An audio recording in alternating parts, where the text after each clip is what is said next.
कल ट्रंप ने कहा था कि आपनाए हॉर्मज़ खुले या ना खुले वो जंग से निकल सकते हैं, और आज जो उन्होंने खिताब किया उसमें वो फरमा रहे थे कि ईरान को पत्थर के दौर में पहुंचा देंगे, जंग जारी रखनी है, ख़त्म करनी है। बहुत कंफ्यूजन नहीं है सर उनके तमाम तर बयानात में, और ख़ासतौर पर आज जो उन्होंने खिताब किया उसके बाद? देखिए, मैं डोनाल्ड ट्रंप साहब के साथ पिछले 3 इलेक्शंस में ऑफिशियल कैपेसिटी में काम करता रहा हूं, और डोनाल्ड ट्रंप साहब जो मेरी नजर में एंटी वार प्रेसिडेंट बन के उभरे थे, और वो देखिए मैं इसकी मिसाल देना चाहूंगा। 8 जंगें 8 महीनों में बंद, फिर नोबेल पीस प्राइज, फिर बोर्ड ऑफ पीस। और मैं आज भी डोनाल्ड ट्रंप साहब को सपोर्ट करता हूं, लेकिन उनके हर फैसले को बिलखसूस जंगों के हवाले से, और मैं इसमें खुद ही नहीं हूं, इस वक्त बहुत सारे रिपब्लिकन ऐसे हैं जो जंग को सपोर्ट नहीं करते। जो कि पिछले हम 3 इलेक्शनों में डोनाल्ड ट्रंप साहब खुद भी यही कहते रहे हैं कि वो जंगों को खत्म करने के लिए आए हैं, वो पीस लविंग प्रेसिडेंट है। तो दर हकीकत एक यकलस टर्न जो लिया गया है उसका जवाब टोनी बिल्किन ने दिया है अगले दिन। टोनी बिल्किन जो कि डेमोक्रेट पार्टी के सेक्रेटरी ऑफ स्टेट थे, उन्होंने अगले दिन इंटरव्यू दे के कहा कि ज़ायनिस्ट जो है, जो बीबी नेतन्याहू, ये पिछले मुसलसल 40 साल से ये ख्वाहिश रखते थे। हालांकि टोनी बिल्किन खुद एक ज्यूइश है, और वो बराक ओबामा को भी इस जंग में ले जाना चाहते थे और जो बाइडेन को भी ले जाना चाहते थे। फिर दूसरा, इसके पीछे देखा जाए, मेरे जैसा जो अमेरिकन यहां बैठा है वो देख रहा है कि यहां पे इस कंट्री के अंदर जूइश लॉबी और जूइश कितने स्ट्रांग है। इस वक्त अगर देखा जाए तो ए पैक, जो इजराइल अमेरिकन पैक है, वो $100 मिलियन से ज्यादा हर इलेक्शन में पंप करते हैं। यहां पे हर बड़े इंस्टीट्यूशन, बल्कि इंक्लूडिंग फॉक्स चैनल, ओनर सारे जूइश है।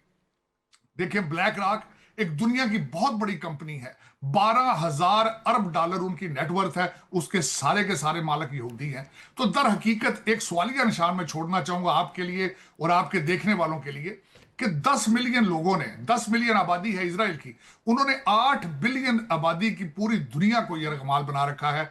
इसके पीछे क्या है मैं बताना चाहूंगा। उसके पीछे क्या है? उसके पीछे साइंस की तालीम है, उसके पीछे यूनिटी है, उसके पीछे कंसिस्टेंट पॉलिसीज हैं।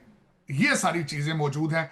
आज आप देखें तो कोई भी नई साइंटिफिक अचीवमेंट जो होती है वो इजराइल से शुरू हो रही है, बल्कि वो इस जंग के अंदर भी एक्सपेरिमेंट कर रहे हैं। उन्होंने इस वक्त उनका हर missile is guided by artificial intelligence.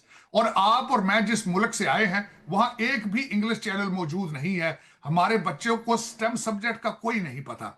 आज भी उस कंट्री में फूंकों से कैंसर का इलाज हो रहा है। तो दर हकीकत सारा कसूर इजराइल का नहीं है, जूइश लोगों का नहीं है।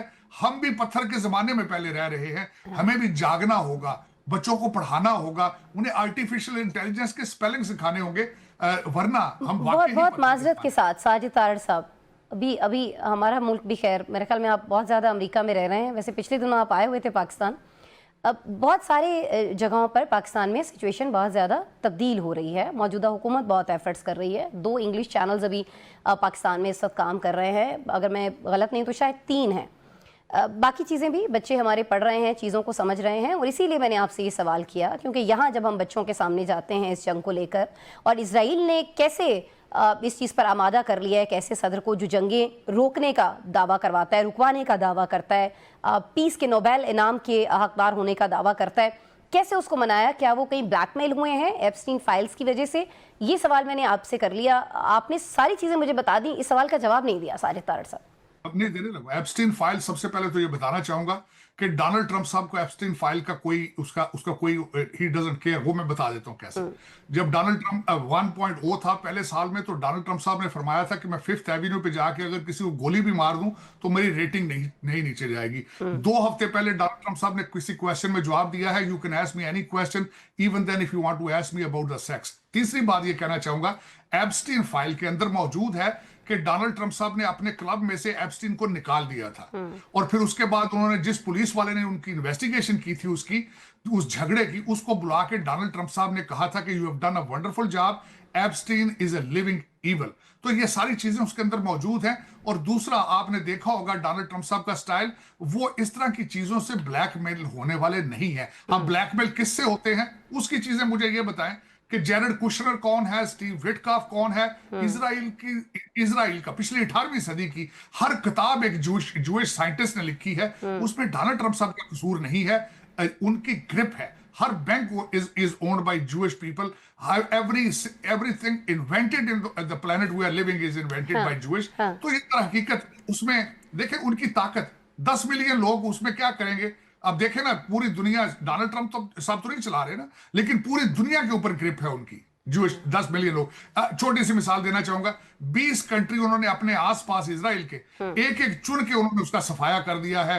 आप उसमें इराक देख लें, आप उसमें जॉर्डन, उसमें यमन देख लें, सीरिया देख लें। अच्छा, हम आज लेकिन ये सारी बातें बताकर यहाँ पर इस शो में आप साजिद तारड़ साहब ट्रंप को इस इल्जाम से बरी तो नहीं कर सकते ना कि उन्होंने इजराइल के प्रेशर में आकर ये सारी चीज की है। बिल्कुल बिल्कुल, मैं बल्कि खुद शर्मिंदा हूं इस बात पे कि हम खुद यहाँ अमेरिका भी बिल्कुल इस, बल्कि मैं ये कन्फेस करूंगा कि America has become a proxy of Israel. मैं तो खुद इसमें, मैं खुद इसका विक्टिम हूं इसकी दर हकीकत, और मेरी भी कोई कंट्रीब्यूशन नहीं।